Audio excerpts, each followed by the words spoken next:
ইয়া আইয়ুহাল ইনসানু ইন্নাকা কাদিহু ইলা রাব্বিকা কাদহান ফামুলাকি ফাআম্মা মান উতিয়া কিতাবাহু বিয়ামিনিহি ফাসাউফা ইউহাসাবু হিসাবান ইয়াসীরা ওয়া ইয়ানকালিবু ইলা আহলিহি মাসরুরা ওয়া আম্মা মান উতিয়া কিতাবাহু ওয়ারা জাহরিহি ফাসাউফা ইয়াদউ সুবুরা ওয়া ইয়াসলা সাঈরা। খালি ধ্যান দেন, খালি ধ্যান দেন। একটু দুটো আয়াত পড়লাম, জমা রাখলাম, দুটো কথা বলি। কোরআন একদিন নাজিল শুরু হয়েছে গারে হিরাতে, আরাফাতের ময়দানে কমপ্লিট হয়ে গেছে, খতম। আর নতুন কোন আয়াত তৈরি হবে না, হবে না, হবে না, হবে না, হবে না, হবে না। বিশ্বনবী একদিন এসেছিলেন, তিনার জবান দিয়ে হাদিস দিয়ে মানুষকে পথ ও পাথেও দিয়েছেন, তিনিও চলে গেছেন। আর নতুন হাদিস তৈরি হবে না, হবে না, হবে না, হবে না। তার মানে আমি এক কথায় আপনাদেরকে বুঝাতে চাইছি, মহান রব্বুল আলামিনের তরফ থেকে যে নিয়ামত গুলো ছিল সব পরিপূর্ণ হয়ে গেছে, আর কোনোটা হবে না। কিন্তু পাশ করার ব্যাপারে আল্লাহ এতটাই গুরুত্ব দিয়েছেন, তুমি বেঁচে যাও, তুমি পাস করো, তুমি ফেল করো না। তুমি বেঁচে যাও, তুমি পাস করো, তুমি ফেল করো না। একটা গার্জেন তার ছেলের ব্যাপারে চিন্তা করে মাধ্যমিকে পাস করে যাক, কিন্তু ফেল পড়ে গেলেও দ্বিতীয় অপশন আছে। আর আল্লাহ যেটাতে বলছেন ওটা দ্বিতীয় কোনো অপশন নাই। ওই জন্যে সে নবীর জামানাতে শুরু হয়েছে পাসের এলান, আজও চলতে রয়েছে। কোরআন নজুল বন্ধ হয়েছে, কিন্তু পাস করার ব্যাপারটা আল্লাহ প্রতিদিন তার গোলামকে দিয়ে আর এক গোলামের কাছে খবর পৌঁছাচ্ছে। এইটা কতদিন চলবে? যতদিন পশ্চিমে সূর্য না উঠেছে অতদিন পর্যন্ত চলবে। তোরা পাস করে যা, তোরা পাস করে যা। আল্লাহর তরফ থেকে এলান কবার হয়? প্রতিদিন 10 বার হয়, প্রতিদিন 10 বার হয়। আল্লাহ এলান করেন তার বান্দার দিকে দিয়ে, হাইয়া আলাল ফালাহ।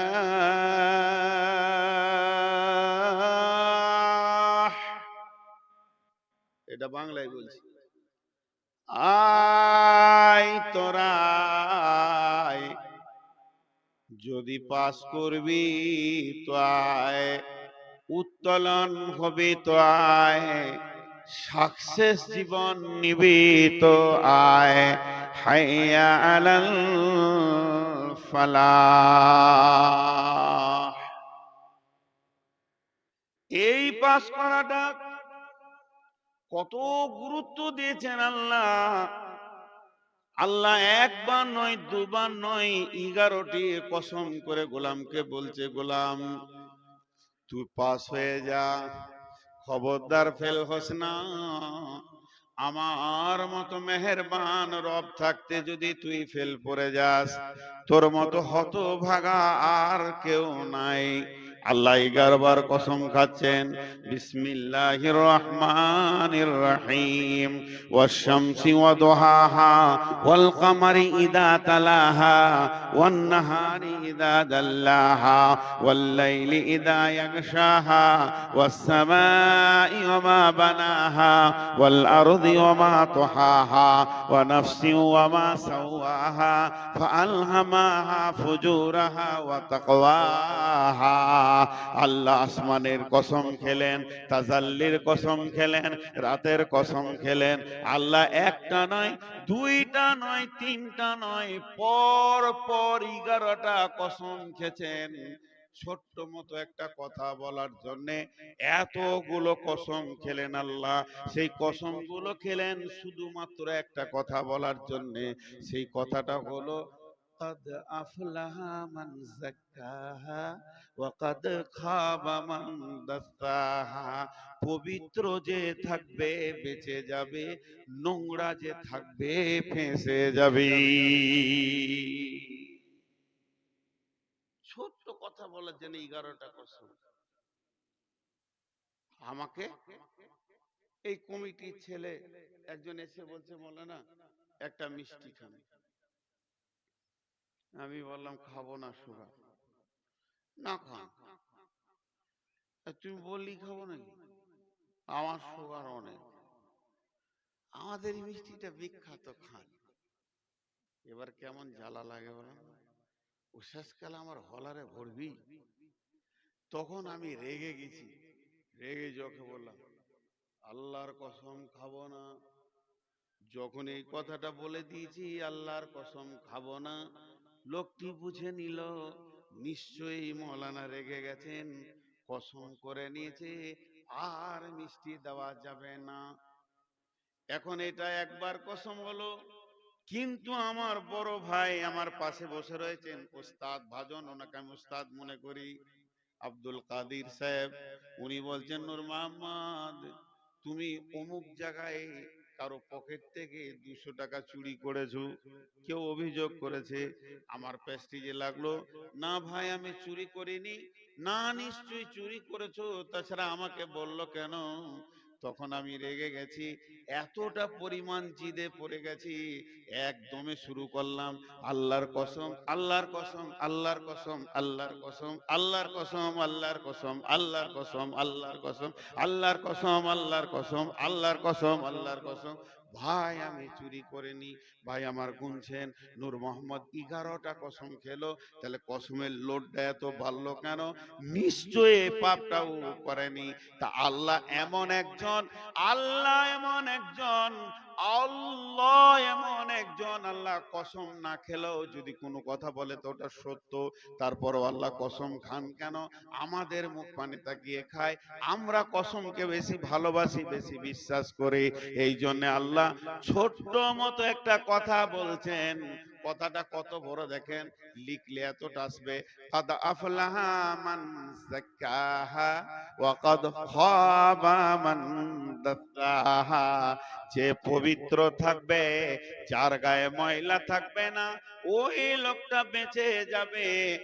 আর যে নাপাক থাকবে, যার ভিতরে নাপাকি ঢুকে গেছে, ওই লোকটা ফেঁসে যাবে, ওই লোকটা উত্তীর্ণ হতে পারবে না, পাস হতে পারবে না। ভাইরা আমার, এই ছোট্ট কথাটা বলার জন্য আল্লাহ 11টা কসম খেয়েছেন। ওয়াশ-শামসি ওয়া-দুহাহা ওয়াল-কামারি ইযা তালাহা ওয়ান-নাহারি ইযা দাল্লাহা ওয়াল-লাইলি ইযা ইয়াগশাহা ওয়াস-সামাই ওয়া মা বানাহা ওয়াল-আরদি ওয়া মা তাহাহা ওয়া নাফসিন ওয়া মা সাওয়াহা ফাআলহামাহা ফুজুরাহা ওয়া তাকওয়াহা। 11টা কসম খেলেন। ওই কথাটা কি বললেন? যে পবিত্র, যার গায়ে ময়লা নাই, পরিষ্কার পরিচ্ছন্ন, ও কিয়ামতের মাঠে বেঁচে যাবে, পাস করে যাবে। যার গায়ে ময়লা থাকবে ও ফেঁসে যাবে। তাহলে আর জলসা লয়, জলসা এখান থেকে বন্ধ।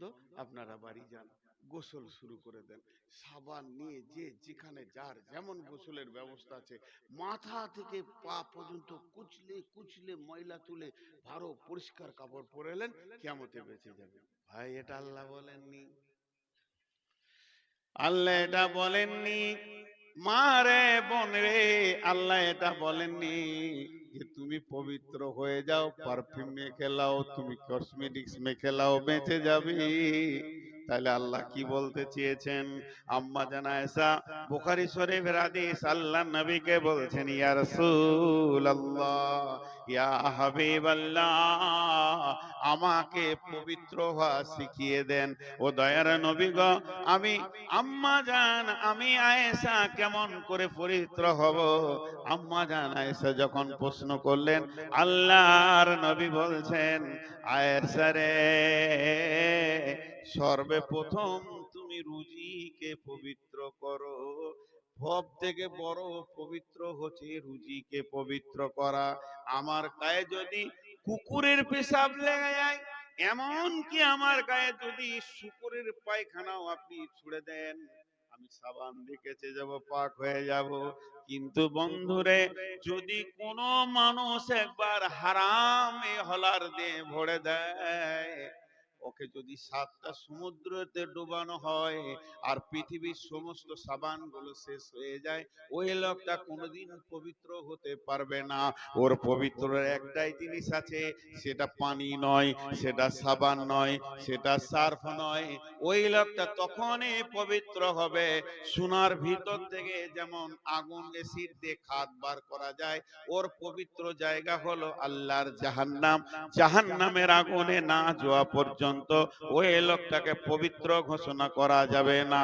তাই আল্লাহ তাবারক ওয়া তাআলা বলছেন, তুমি পাক হয়ে যাও, বেঁচে যাবে। মানে তোমাকে যেন হারামে দেখতে না পায়, তোমাকে যেন সুদে দেখতে না পায়, তোমাকে যেন জুয়োতে দেখতে না পায়, তোমাকে যেন দাড়ি বাড়াতে না পায়, তোমাকে জর্দা গুল গোড়াকুট বিড়ি আপনার খৈনিতে যেন তোমাকে না পায়। সারা পৃথিবী যে যত হারাম আছে, মহিলারা তোমরা হারাম পুরুষের কাছে যাবে না। যার সঙ্গে তোমার বিয়ে জায়েজ আছে, পর্দা হালাল আছে, তার সামনে যাবে না। হারামকে তুমি গ্রহণ করবে না। হে পুরুষের দল, তোমাকে যে মেয়েটা দেখার না জায়েজ আছে, ওইটাকে তুমি দেখবে না। এক কথায় নেগেটিভ থেকে বাঁচো, পজিটিভকে গ্রহণ করো। কিয়ামতের মাঠে বেঁচে যাবে। কাদ আফলাহা মান যাক্কাহা ওয়া কাদ খাবা মান দাসাহা। আমি এখনো সূরা বাকারা ধরিনি, ওটা ধরলে তখন বুঝবেন যে কি বলেছে আল্লাহ। তুমি পবিত্র হয়ে বেঁচে যাবে। আবার আল্লাহ কসম খেয়েছে 4 বার, পবিত্র হচ্ছিস না কেন তোরা? এটা বলতে চাইছি, তোরা কেন পবিত্র হচ্ছিস না? আমি 1 মিনিটের জন্য আল্লাহর আবেগটা প্রকাশ করছি আপনাদের কাছে। হাজি ভাই, যারা মাইকের বাইরে আছে আছে, যারা মাইকের বাইরে আছে আছে, কিন্তু মাইকের ভিতরে আমরা যারা রয়েছি, হাত দুটা ধরে বলছি, প্রয়োজনে পা দুটা ধরে বলছি, আম্মু বিনা বোরখায় আর বাড়ির বাইরে পা দিয়েন না। আপনাদের বলছি, পৃথিবীর সব হারাম থেকে আমরা পেছনে সরে থাকি, হালালকে গ্রহণ করি। এরপরও না, যেমন ছিল তেমন। আল্লাহ আবার 4 বার কসম খেয়েছে এটার জন্য। কিরকম কসম? বিসমিল্লাহির রহমানির রহিম, ওয়াল ফজরি ওয়ালায়ালিন আশরি ওয়াসসাফি ওয়াল ওয়াতরি ওয়াল লাইলি ইযা ইয়াসরি হাল ফি যালিকা কাসামুল লিযি হিজরি হাল ফি যালিকা কাসামুল লিযি হিজরি হাল ফি যালিকা কাসামুল লিযি হিজরি।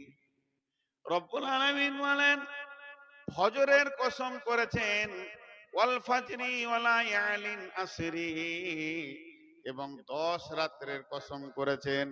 জোড়ের কসম করেছেন, বেজোড়ের কসম করেছেন, চলমান রাত্রির কসম করে বলছে, আমি যে কসম গুলো খেয়েছি, এই এক একটা কসমের ব্যাখ্যা যদি করা যায়, একটা করে ঘন্টা লাগবে। কেন ফজরের কসম খেলেন আল্লাহ? ফজর কি হয়? বলে সূর্য যখন উত্তোলন হয়, মানুষ যখন ঘুম থেকে উঠে তার জীবনের প্ল্যান গুলো সে তৈরি করে। বলে সকালে উঠে তুমি মনে করে নাও, আজকে দিনটা অন্তত হারাম থেকে নিজেকে বাঁচিয়ে রাখবো, হালাল গ্রহণ করব না। বন্ধুরে আমার, এমন একটা তোমাকে কসম খেতে হবে, এই কসমটা তুমি খেয়ে নাও, তাহলে তুমি নিজের রাস্তা ঘুরে পেয়ে যাবে। আবার ওয়ালায়ালিন আশরি, 10 রাত্রির কসম। কোন 10 রাত? কোন 10 রাত? কেউ বলছে মুহররমের প্রথম 10 রাত, কেউ বলছে জিলহিজ্জা মাসের 10 রাত, কেউ বলছে না না রমজানের শেষ 10 রাত্রি, এই রাত্রিগুলোর কেন কসম খেলো? এর ভিতরে অনেক ফায়দা লুকানো আছে। আবার বলছে চলমান রাত্রির কসম, এরকম কসম করে আল্লাহ শেষকালে বলছেন হাল ফি যালিকা কাসামুল লিযি হিজরি, এইগুলো কি বিবেকবানদের জন্য কসম নয়? বিবেকবান কেন বলছে? খুব ট্যালেন্টেড যারা হয়, যাদের তীক্ষ্ণতা আছে ব্রেনে, ওদেরকে বলা হয় হিজরি। হালফি যালিকা কাসামুল লিযি হিজরি। হিজরি কেন বলা হচ্ছে জানেন? আহা, বাংলাদেশে প্রায় গাড়িতে পেছনে লেখা থাকে, আমি পড়ে দেখেছি, চোখে ঘুম নিয়ে গাড়ি চালাবেন না, মদ্যপান অবস্থায় গাড়ি চালাবেন না। তাহলে চোখে ঘুম নিয়ে গাড়ি চালাবেন না, তাহলে সব থেকে যত পৃথিবীর ব্রেক আছে, bus, truck, dumper, Maruti, Tata Sumo, আপনার কি নাই স্করপিও, বুলোরো, মারুতি, সব ব্রেক গুলো এক জায়গায় কাবু আছে ব্রেনের কাছে। ব্রেন যদি ঠিক থাকে, গাড়ি ব্রেক করবে, ধাক্কা লাগবে না, কিছু করবে না, বিপদ হবে না, মানুষ মরবে না, মার্কেটে ঢুকে যাবে না, সব ঠিক থাকবে। আর যদি ড্রাইভারের ব্রেনটা যদি ঠিক না থাকে, তাহলে মার মার করে মার্কেটে ঢুকে যাবে। তাহলে আল্লাহ এটা কেন বললেন? কসমের কেন দিলেন বিবেকবানদেরকে? আল্লাহ বলছেন হে বিবেকবান, তোরা যতগুলো বিবেকবান লোক বসে আছিস, তোদের ব্রেন কি ঘুমিয়ে গেছে? এখনো কি তোদের ব্রেনের তালাটা খুলবে না? তোরা কি এখনো সজাগ হবি না? এখনো কি হারাম থেকে দূরে থাকবি না? তোরা তোদের জীবন গাড়িটাকে মার মার করে চালিয়ে দিলি সুদ, জুয়া, তাসের ওপর দিয়ে, নিজেকে তোরা বাঁচাতে পারছিস না হারাম থেকে। হে বিবেকবান, কোন বিবেক তোদের নষ্ট হয়ে গেছে যে হারাম গুলোকে তোরা গ্রহণ করছিস, হালাল গুলোকে ছেড়ে দিয়ে? এখনো কি তোদের বিবেকের চেতনতা নাই? এখনো কি ঘুমিয়ে থাকবি? এত হাদিস কোরআনের বর্ণনার পরেও কেন সুদের টাকা তোর হাতে থাকবে? মদের বোতল তোর হাতে কেন থাকবে? তুই কি নিজেকে বাঁচাতে পারবি না? দেখ, তোর বিবেকের চেতনতা কর। তাই আল্লাহ তাবারাক ওয়া তাআলা বলছেন ইয়া আইয়ুহাল ইনসানু ইন্নাকা কাদিহু ইলা রাব্বিকা কাদহান ফামুলাকি। হে ইনসানের দল, মানুষের দল, প্রচেষ্টা চালিয়ে যাও, খুব প্রচেষ্টা করো, উদ্যম প্রচেষ্টায় লেগে যাও। রবের মুলাকাত যদি তুমি করতে চাও, তোমার রব তোমার সঙ্গে মুলাকাত করতে রাজি আছে। তাহলে উদ্যম প্রচেষ্টাটা কিসের? পাহাড়ে ওঠার মতো কষ্ট বলে না, তা বলা হয়নি। তাহলে সমুদ্রে ঝাঁপ দিয়ে ওই পার হতে হবে রবকে দেখা করতে গেলে, তাও বলা হয়নি। আল্লাহকে মুলাকাত করার ব্যাপারে তোমাকে উদ্যম চেষ্টা বলেছে। তাহলে হাই রোডে 200-400 কিলোমিটার দৌড়তে হবে রবকে খুঁজে বার করতে গেলে, তাও আল্লাহ বলতে চাইনি। আল্লাহ বলছেন ইন্নাকা কাদিহু ইলা রাব্বিকা কাদহান। তোমার প্রচেষ্টার মেহনত লেগে থাকবে কোন দিকে? হারামকে বর্জন করে হালালকে ধরবে। হারাম ওয়ালারা তোমাকে লালায়িত করবে, তোমাকে উৎপীড়িত করবে, তোমার পেছনে তারা ঘুরবে, হারামকে নানা রকম তোমাকে ধরিয়ে দিতে চাইবে। সুদওয়ালারা বারবার ফোন করবে, তোমার টাকাকে লুটবে, তারা সুদের ভিতরে তোমাকে ভরবে। জুয়ারিরা তোমাকে ডাকবে, ওই জায়গায় তোমার উদ্যম প্রচেষ্টা থাকবে। বেঈমানদের সাথে আমার কোনো আপোষ থাকবে না, আমি আমার রবকে দেখা করব, রবের সঙ্গে মুলাকাত করব, এটাই আমার হচ্ছে কামিয়াবি। ইন্নাকা কাদিহু ইলা রাব্বিকা কাদহান। যদি আল্লাহর মুলাকাত করতে চাও, ওই জায়গাগুলোকে তুমি নেগেটিভ গুলো সরিয়ে দিয়ে পজিটিভ গুলোকে গ্রহণ করো, তো চিরই তোমার রব তোমার সঙ্গে মুলাকাত করবে। এরপরে আল্লাহ বলছেন ফাম্মা মান উতিয়া কিতাবাহু বিয়ামিনিহি ফাসাউফা ইউহাসাবু হিসাবান ইয়াসীরা। কামিয়াব তো ওই যে মাধ্যমিকে পাস করেছে, গ্র্যাজুয়েশন করেছে, এইচএস পাস করেছে, মাস্টার্স করেছে, এমবিবিএস করেছে, এফআরসিএস করেছে, এমডি করেছে, এলএলবি করেছে, আর কি করেছে, পিএইচডি করেছে। এরা তো কামিয়াব না। না না, কামিয়াব ওই আমি যেদিন তোমাকে ডান হাতে সার্টিফিকেট দেব, আমান উতিয়া কিতাবাহু বিয়ামিনিহি, আমি কিয়ামতের দিনে ডাকবো, বান্দারে শোন, আমি রাজি আছি, সার্টিফিকেটটা নে, ডান হাতে দিব। তুমি কত কামিয়াব হবে, তোমার দিল কত কামিয়াব হবে। তুমি এটা পাওয়ার সঙ্গে সঙ্গে কি করবে শুনে লাও। কি করবে, আমি বিয়ামিনিহি ফাসাউফা ইউহাসাবু হিসাবান ইয়াসীরা, তোমার হিসাবটা হয়ে যাবে চোখের পলকে, সেকেন্ড ভর লাগবে না, আসানির সঙ্গে তোমার হিসাবটা আমি করে নিব। আর তুমি এত খুশি হবে, এই রকম করে লাফাবে কিয়ামতের ময়দানে। আর বলবে, কি বলবে, ওয়ায়ানকালিবু ইলা আহলিহি মাসরুরা, ওয়ায়ানকালিবু ইলা আহলিহি মাসরুরা। আত্মীয়র পেছনে দৌড়বে আর বলবে, আমি কামিয়াব, আমি কামিয়াব, আমি কামিয়াব। হে মহনস, তুমি কামিয়াব ওই দিন যেদিন তোমার ডান হাতে সার্টিফিকেট দেওয়া হবে।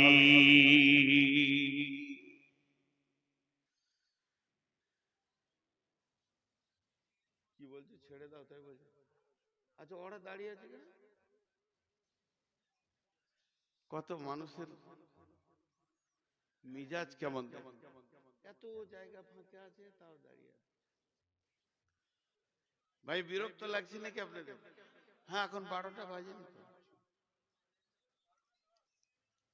হ্যাঁ,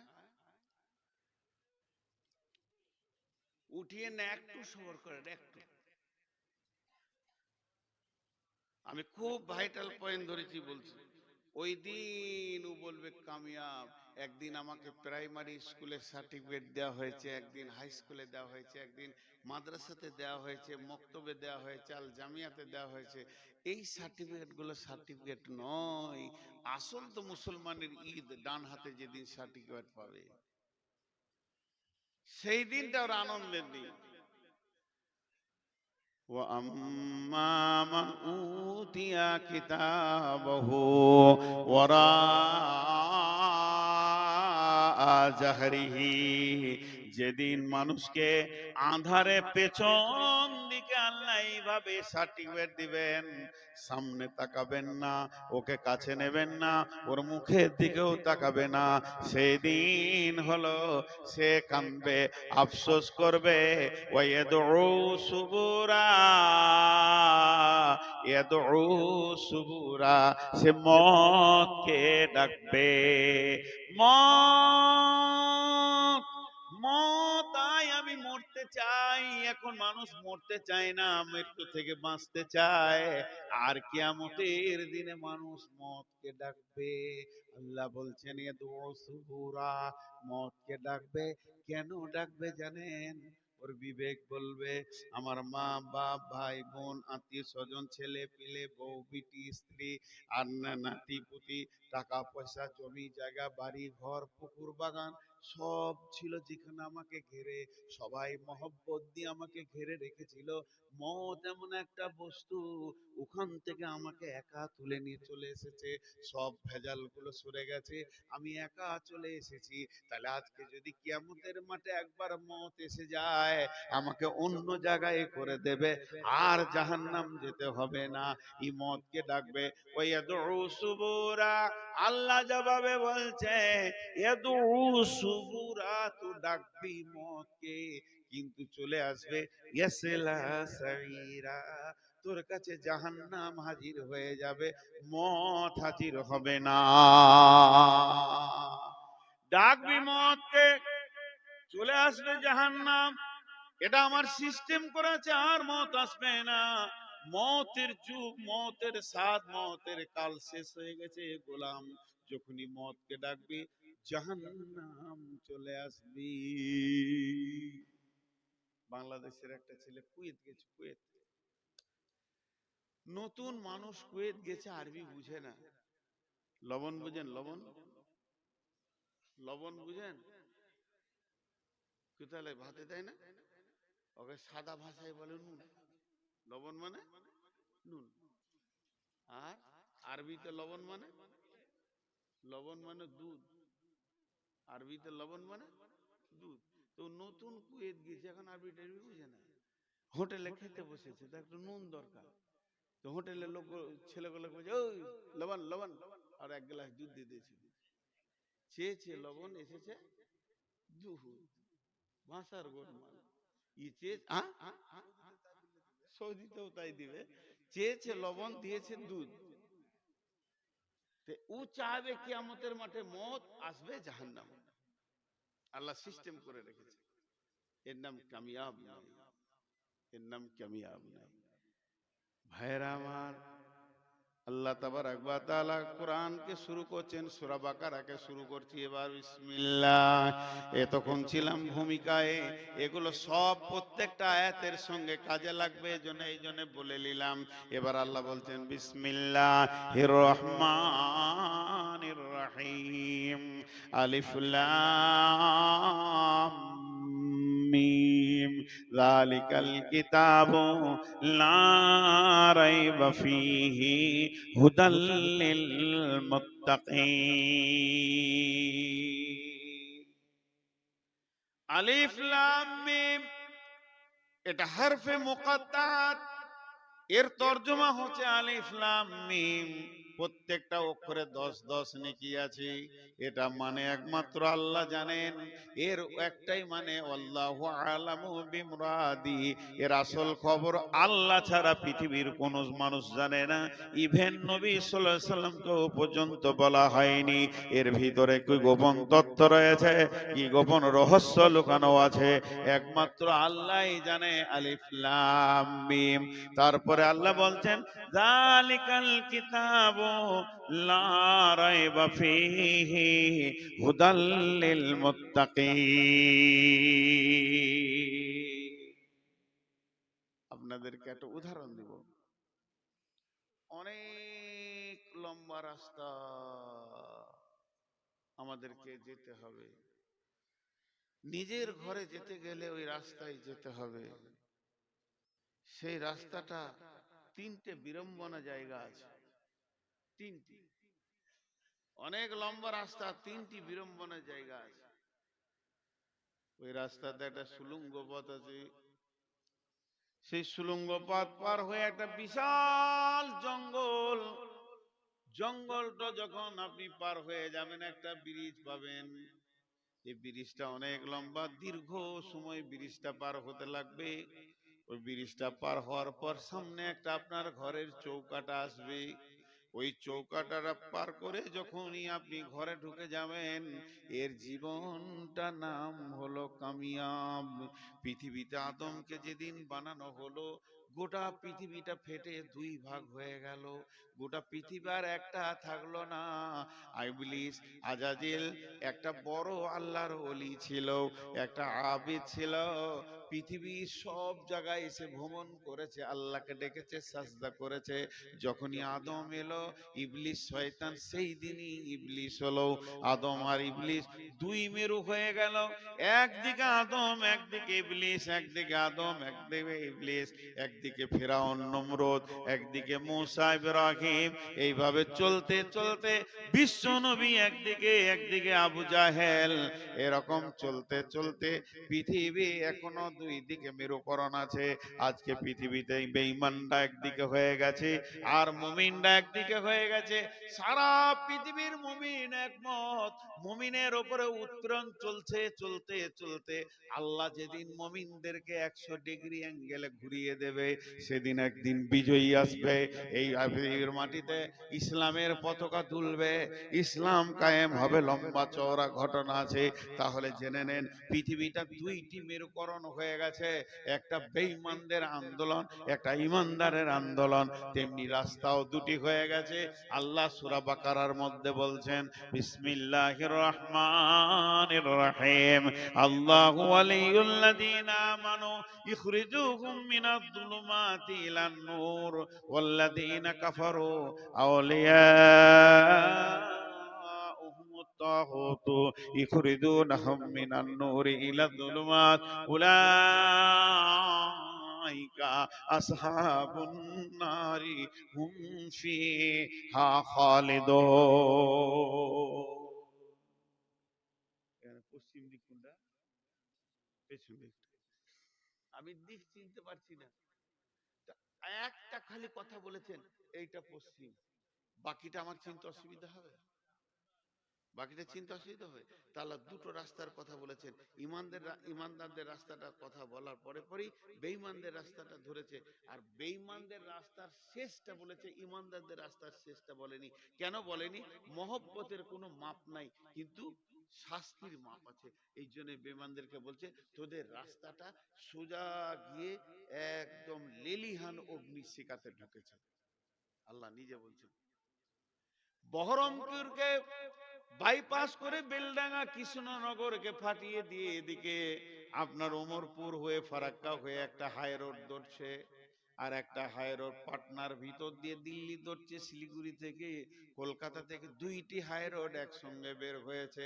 একটা মুম্বাই খড়গপুর দিয়ে ধরছে, একটা আসানসোল দিয়ে দিল্লি ধরছে। এরকম ভারতবর্ষে কয়েকটা হাই রোড ধরছে। বন্ধুরা আমার, কালাম পাকের ভিতরে একটা রোড আছে। এই রোডটা এমন একটা হাই রোড, এই দ্রুতগামী রোড। এই রোডটা সোজা চলছে এমন জঙ্গল। এই রোডের এক যেতে যেতে একদম জান্নাতের দিকে ধরছে। বিশ্ব নবী বলে গেলেন, তারাক্তু ফীকুম আমরাইন, তোদেরকে আমি দুইটি জিনিস ছেড়ে দিয়ে চলে গেলাম, দুইটি জিনিস তোদের মাঝে দিয়ে গেলাম। যদি তোরা টিপে ধরে থাকতে পারিস, লান তাজিল্লু মা তামাসসাকতুম বি, তোমরা যদি ওটাকে টিপে ধরো আর গোমরা হবে না, তোমাদের পথ নষ্ট হবে না। ঠিক তোমরা সাকসেস জায়গায় পৌঁছাবে, যে জায়গায় তোমরা যেতে চাইছো তুমি ওখানে পৌঁছাবে। সেই দুটি লাইনের নাম হলো, একটা কিতাব আল্লাহ, আল্লাহর কিতাব, আর একটা সুন্নতে রাসূলি, রাসূলের সুন্নত। এই দুটোকে যদি গোলাম, এই দুটোকে যদি হে আল্লাহর গোলাম আমার উম্মত তোমরা ধরে থাকো, একদিন ধীরে ধীরে ধীরে ধীরে তুমি জান্নাতুল ফেরদাউসের গেটে গিয়ে পৌঁছে যাবে। কিন্তু তোমার দ্বারা সম্ভব হবে কিনা? আল্লাহ তাবারাক ওয়া তাআলা বলছেন, শোন, দুইটি রাস্তা আছে। রাস্তা দুটির বর্ণনা কেমন? আল্লাহু ওয়ালিয়ুল্লাযীনা আমানু ইখরিজুহুম মিনাজ যুলুমাতি ইলান নূর, যারা মুমিন হবে, যারা আল্লাহর সঙ্গে আপোস করবে, আল্লাহকে আপনজন মনে করবে, আল্লাহকে ভালোবাসবে, আল্লাহ ছাড়া কিছু বুঝবে না, তারা সমস্ত অন্ধতাকে সরিয়ে দিয়ে পায়ে লাত মেরে দিয়ে আলোকে গ্রহণ করবে। তার মানে তাদের হাতে মদের বোতল ছুঁড়ে ফেলবে, দুধকে গ্রহণ করবে। বিশ্বনবী যখন মেরাজে গেলেন, জিবরাইল আমিন ট্রেতে দুইটি গ্লাস আনলেন, চাদর দিয়ে ঢাকা, রুমাল দিয়ে ঢাকা। নবীজিকে বলেন, ইয়া রাসূলুল্লাহ, একটা আপনি তুলে নেন। নবীজি দেখলেন, যেমনি চাদরটা খুলে দিলেন, দুইটি গ্লাস। নবীজি বললেন, কি জিবরাইল? বলে, এটা আছে মদ, এইটা আছে দুধ, আপনি একটা তুলে নেন দুইটার মধ্যে। আল্লাহর নবী দুধটা তুলে নিলেন। যখনই আল্লাহর নবী দুধটা তুলে নিলেন, জিবরাইল আমিন প্রকাশ্যে বলে দিলেন, ইয়া রাসূলুল্লাহ, আপনার উম্মত বেঁচে গেল, আপনার উম্মত বেঁচে গেল। আজকে যদি আপনি মদটা তুলে নিতেন, আপনার উম্মত পশ্চিম দিকে সূর্য ওঠা পর্যন্ত নিশার ঘোর কাটতো না। যার নবী দুধ তুলে নিয়েছে, মদের মুখে লাত মেরে দিয়েছে, তার উম্মত আজকে নিজের গায়ের দুধ, আল্লাহ দেওয়া নেয়ামত, চা চা করে টেনে বালতিতে ভরে নিয়ে ওই দুধকে পলসন্ডায় বেচে দিল, ওই দুধকে বহরমপুরে বেচে দিল। বেচে দিয়ে সেই দুধে বেচার টাকাতে বোতল খেয়ে বাড়ি ঢুকছে, এর মতো পথভ্রষ্ট আর কে হতে পারে? এ হলো লাইন, এ হলো নাকাম, এ হলো অবতরণ, এ কোনোদিন উত্তোলন পাবে না। আল্লাহ তাবারাক ওয়া তাআলা বলছেন, যারা আমার সঙ্গে আপোস করবে, আমাকে নিয়ে মহব্বত করবে, ভালোবাসা আমার সঙ্গে সৃষ্টি করবে, তারা পৃথিবীর সমস্ত নেগেটিভ গুলোতে লাত মারবে, হারাম গুলোকে লাত মেরে হালালকে গ্রহণ করে নেবে। আর যারা শয়তানের সঙ্গে আপোস করবে, ওয়াল্লাযীনা কাফারু আউলিয়াউহুমুত তাগুত, তাগুত শক্তিকে আপনজন বানাবে, শয়তানের চক্রান্তকে আপন বানাবে, আপোস করে নিবে। এরা কি করবে? ওলা আতাগুতু ইখরিজুহুনাহুম মিনান নূরি ইলা যুলুমাত, এরা আলোর রাস্তাকে ছেড়ে দিয়ে অন্ধকারকে গ্রহণ করলো। এই লোকগুলো কোথায় চলছে, কোথায় যেছে, কোথায় যেছে, কোথায় যেছে?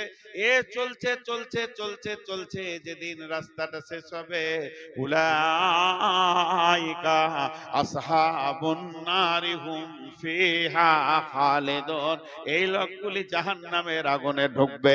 তার মানে এরা পায়ে করে আলোকে ঠেলে দিয়ে আন্ধারকে গ্রহণ করেছে, ভাত মুড়ি ছেড়ে দিয়ে খৈনি গুল গুরাকু জর্দা হারামকে গ্রহণ করেছে, সুদ খেয়েছে, দাড়ি মেরেছে, লুচ্চামি করেছে, রান্ডিগিরি করেছে, পৃথিবীর যত নোংরা জিনিস আছে স্বাগতম জানিয়েছে। আয় মদকে বলেছে আয়, জুয়া আয়, তাস আয়, লুডু আয়, দাবা আয়, এগুলোকে গ্রহণ করে নিয়েছে।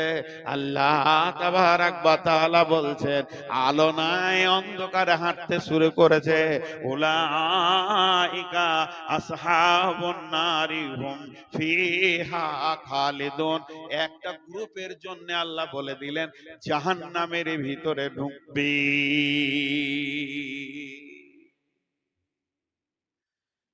কোনটা নিব, কোনটা নিব না, নিজের বিবেককে জিজ্ঞেস করে, কোনটা নিব, কোনটা নিব না। আমি কি ডান হাতে সার্টিফিকেট পেতে চাই? আমার মন কি চাই যে ডান হাতে সার্টিফিকেট লি? তো ভাই চলেন একবার জান্নাতের রাস্তা দিয়ে হাঁটি। যদি আমার বাড়ি এখান থেকে কিছু না হলো 140-45 কিলোমিটার হবে, কি 50 কিলোমিটার হবে এখান থেকে আমার বাড়ি, তো এই রাস্তাই খুব সুন্দর রাস্তা। কিন্তু আমি আপনাদেরকে বলছি, আমার বাড়ি যেতে হলে রাস্তায় একটা সুড়ঙ্গ পথ আছে। মন দিয়ে শুনেন, সুড়ঙ্গ পথ আছে। সেই সুড়ঙ্গ পথটা আপনাকে অতিক্রম করতে হবে, এর জন্য টর্চ লাইট, লাঠি, সাপ থাকতে পারে, ভয়ানক অজগর থাকতে পারে, সেই মালগুলোকে আপনি সাথে নেন। তারপরে সুড়ঙ্গটা যখন শেষ হবে, বিশাল একটা জঙ্গল, যেখানে বাঘ, ভালুক, সিংহ সব রেডি, অজগর, কুমির দূরে বেড়াচ্ছে। ওই জায়গায় আপনাকে মোকাবেলা করে বেরিয়ে ব্রিজে উঠতে হবে। ব্রিজটা যখন আপনি হাঁটতে শুরু করবেন, যেই ব্রিজটা শেষ হবে, ব্রিজে একটা পা থাকবে, আর একটা পা আমার ঘরের চৌকাটায় পড়বে। যখনই ঘরের চৌকাটায় ঢুকে যাবে তো কামিয়াব। রব্বুল আলামিন এটা বলছেন। তাহলে এই পথের পাথিওলাও কোন কোন জিনিস তোমার দরকার আছে? সূরা বাকারায় 8খানা জিনিসের কথা আল্লাহ বলেছেন। এবার আপনারা গুনেলেন, যালিকাল কিতাবু লা রাইবা ফীহি হুদাল লিল মুত্তাকিন আল্লাযীনা ইউমিনুনা বিল গায়বি ওয়া ইউকিমুনাস সালাতা ওয়া মিম্মা রাযাকনাহুম ينفقون والذين يؤمنون بما أنزل إليك وما أنزل من قبلك وبالآخرة هم يوقنون। এবার আল্লাহ এই 8টা কথা বলার পর বলছে, উলাইকা আলা হুদাম মির রাব্বিহিম, উলাইকা আলা হুদাম মির রাব্বিহিম, এই লোকগুলি তো তার রবের রাস্তাতে রয়েছে, তার রবের দেওয়া রাস্তা, স্বচ্ছ রাস্তা, পরিষ্কার রাস্তা, যে রাস্তায় নোংরা নাই, পায়ে চোট লাগবে না, আধার নাই, ভয় লাগবে না, অজগর তাড়বে না, বাঘ ভালুকের কোনো লেশ মাত্র নাই, সেই রবের রাস্তাতে রয়েছে।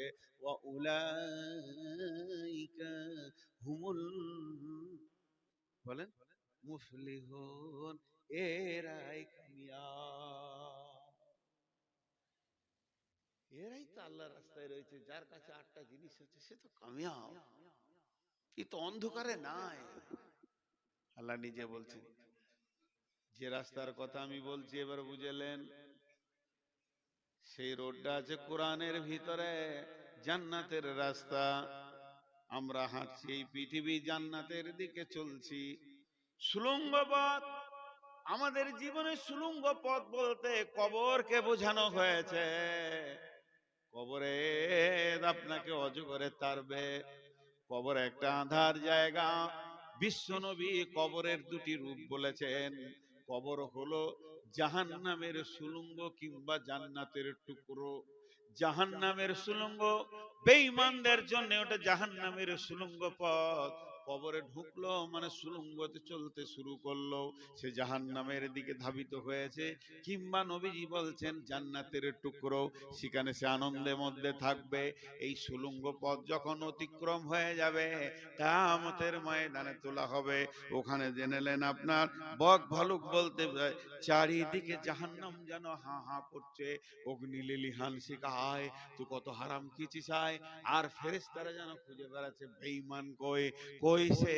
আর জাহান্নাম থেকে উটের মতো গর্দন একজন উঠবে, সেই প্রাণীটা বলবে কই বেজাকাত লোক কই, সাপ উঠবে কই বেজাকাত কই, কই বেঈমানরা কই। আবার জাহান্নাম কথা বলবে, রব্বি, হে আমাদের রব, আইনাল মুতাকাব্বির, আইনাল মুতাজাব্বির, কোথায় সে তাকাব্বুর করনেওয়ালা, নিজের বংশ গৌরব করনেওয়ালা, নামাজ রোজা ছেড়ে দিয়েছে, বেঈমানের জগতে নেমেছে, দেখিয়ে দেন। ওই জায়গা আপনাকে ট্যাকেল করতে হবে। লা তামলিকু নাফসুন লিনাফসিন শাইয়া ওয়াল আমরু ইয়াউমা ইয়াজিল্লিল্লাহ। বাপ আসবে না, ভাই আসবে না, এমন একটা জায়গায় যেতে হবে, ওই জায়গায় আপনার সাহায্যের কেউ থাকবে না। আল্লাহ তাবারাক ওয়া তাআলা বলছেন, নবী হে ইয়াসআলুনাকা আনিস সাআতি আইয়ানা মুরসাহা, হে নবী তোমাকে কিয়ামত সম্পর্কে জিজ্ঞাসা করা হচ্ছে, সেটা কবে হবে বলে দাও। ফিমা আনতা মিন যিকরাহা, এখানে আমার কোনো বলার কিছু নাই, এর ব্যাপারে আমি কিছুই জানি না। ইলা রব্বিকা মুনতাহাহা, এর গোটাটাই রয়েছে তোমাদের রবের কাছে, আমানত আছে। সেই রব কবে কিয়ামত করবে সেই দিন হবে। তুমি কি এত বড় হিরো হয়ে গেছো, কিয়ামতের সামানগুলোকে রেডি করেছো? জানো কিয়ামত কাকে বলে? ইয়াউমা ইয়ারাউনাহা, ইয়াউমা ইয়ারাউনাহা কান্নাহুম ইয়াউমা ইয়ারাউনাহা লাম ইয়ালবাসু ইল্লা শিয়াতান আও দুহাহা। মানুষকে যখন কিয়ামতের মাঠে তুলে কমপ্লিট করে দেয়া হবে, হাসরবাসী বলবে পৃথিবীতে এক সকাল কিংবা এক সন্ধ্যা ছিলাম। ছেলে পেলে না হয়নি, 12টা ছেলের মা, কত প্রসব যন্ত্রণা। তোমার ছেলে না, জানি না ছেলে হবে, আমি তো এক সকাল সন্ধ্যা ছিলাম, এর মধ্যে ছেলে হবে? বিশ্বাস করবে না, ব্যবসা বাণিজ্য ডাম্পার, টাকা পয়সা কিছু নেই। এক সকাল ছিলাম। আমি পুবার থেকে আসছি আমার বাড়ি থেকে রঘুপুর, গাড়ি হা হা করে দৌড়ছে। মাত্র একবার দাঁড়িয়েছি রাইখার মসজিদে, ইমাম সাহেবটা খুব মহব্বতের। বললাম ভাই ঘরে এসে গোসল করেই বেরিয়ে যাচ্ছি ধুলিয়ান থেকে এসে, কিচ্ছু খাইনি, লাল চা জোগাড় করো বিনা চিনির, সুগার। তো চায়ের দোকানে যাব না, তুমি বিনা চিনির লাল চা জোগাড়, কতক্ষণ আসবে? এই 20 মিনিটে ঢুকে যাব।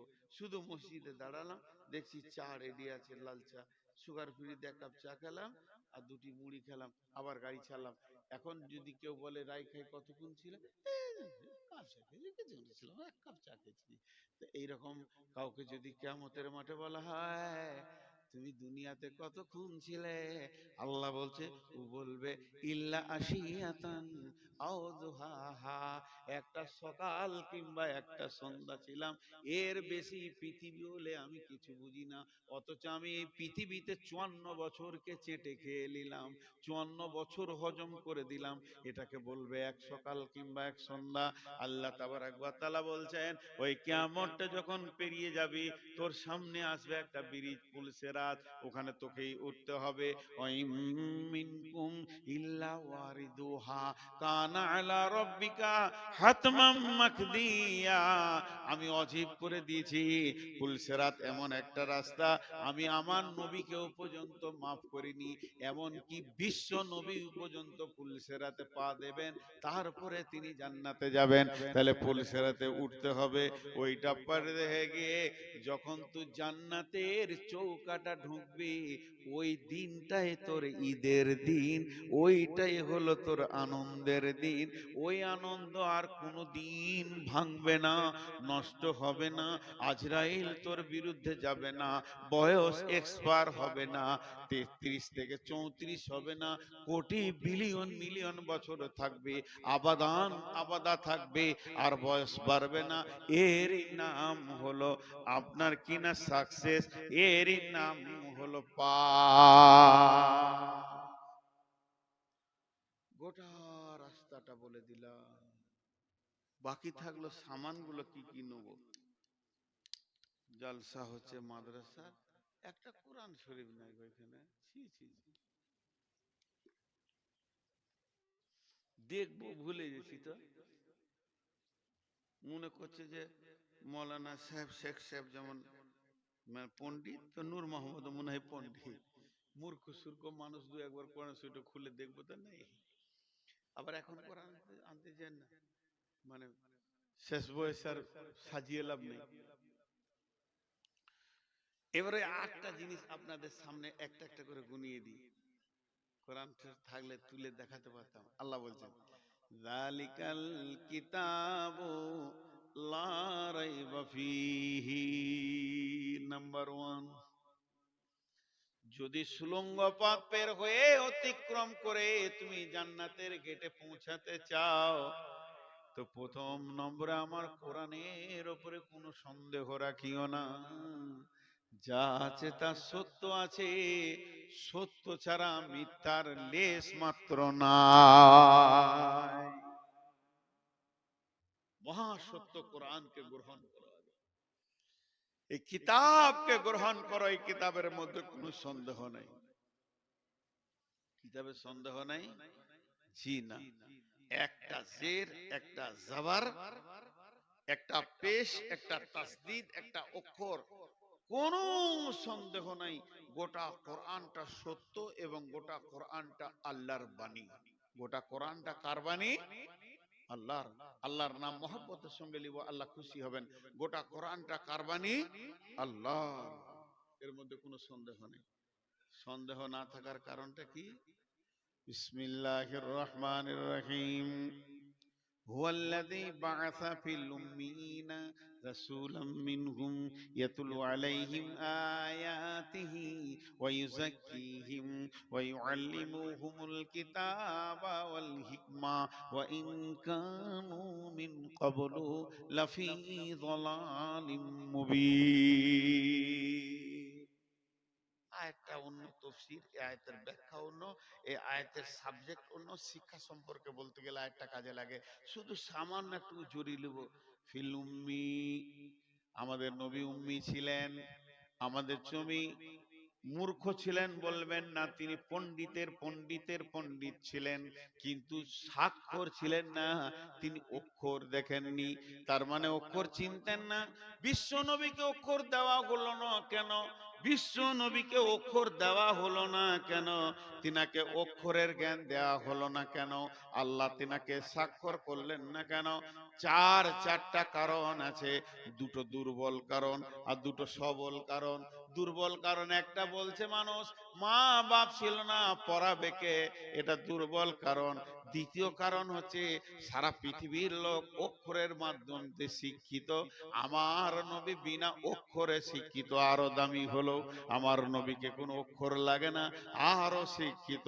3 নম্বর, সব থেকে এটা হলো আপনার কিনা এটা কারণ যে আল্লাহ চাইনি যে আমার নবীকে কেউ পড়াক। কার বুকে এত সাহস আছে, কার বুকে এত পাটা আছে, কার হিম্মত আছে বলবে এ মোহাম্মদ আয় আমার কাছে পড়? এই হিম্মতটা কারও হবে না। কেউ আমার নবীর শিক্ষক হোক এটা আল্লাহ চাননি। যদি একবার কেউ নবীজির শিক্ষক হয়ে যেতেন তাহলে তে তো নবীর থেকে সম্মান পেয়ে যেতেন। আর সব থেকে যে নির্যাস কারণ, সব থেকে যেটা সলিড কারণ, আল্লাহ তাবারাক ওয়া তাআলা তার নবীর মাধ্যম দিয়ে গোটা কোরআনটাকে নাজিল করছেন। আল্লাহ তাবারাক ওয়া তাআলা তার নবীর মাধ্যম দিয়ে গোটা কোরআনটাকে নাজিল করছেন।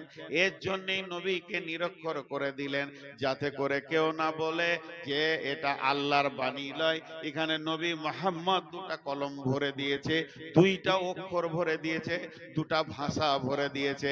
এটা আবু জাহেল বলেনি, এটা আবু সুফিয়ান বলেনি, এটা উমাইয়া বলেনি, বেঈমান উতবা উতাইবা সাইবা কেউ বলতে পারেনি যে কোরআনের ভিতরে আমার নবী আখিরি নবী দু অক্ষরে লিখে দিয়েছে। কেন? সবাই জানতো এটা তার লেখা নয়, সেহেতু সে লিখতে পড়তে জানে না। এই কোরআনটাকে কিয়ামত পর্যন্ত সলিড রাখার জন্য আল্লাহ তার নবীকে নিরক্ষর করে দিলেন। কিন্তু ভাইরে আল্লাহ চ্যালেঞ্জ দিয়েছেন, ওয়া ইন কুনতুম ফি রাইবিম মিম্মা নাযালনা আলা আবদিনা ফাতু বিসূরাতিম মিন মিসলিহি ওয়াদউ শুহাদাআকুম